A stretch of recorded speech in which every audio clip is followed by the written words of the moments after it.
Ito si Rosemary. Siya ay 12 taong gulang. Si Rosemary ay nakatira sa Kalubihan, Cebu City. Paglaki niya, ang ganyang gustong maging ay maging doktor. Magandang umaga sa inyong lahat. Ako si Siren May Alcazar. At ako naman si Xavier Neil El Maraon. Nandito ang bata sa aming gilid na napili namin at nagngangalang Mary. At ngayon ay interviewin namin siya tungkol sa kanyang personal na buhay. Ano nga ba ang kwento ng iyong kondisyon? Inborn ba yan o ano?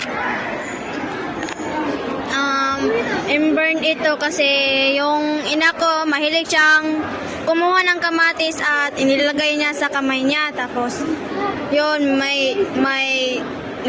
ganito nang ang ilong ko.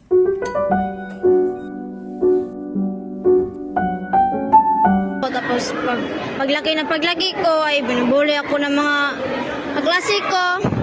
Ang kapatid ko ay binubuli rin ako.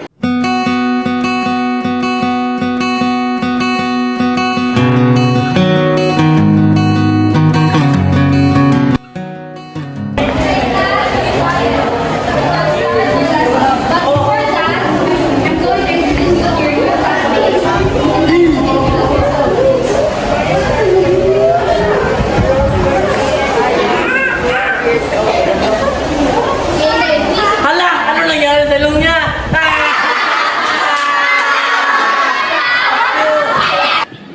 Uy, dumating na yung may bukol sa ilong. Naranasan mo ba na ikaw ay binuli sa inyong classmate o mga kaibigan? Oh, kasi may kondisyon daw ako sa ilong. Sa anong paraan?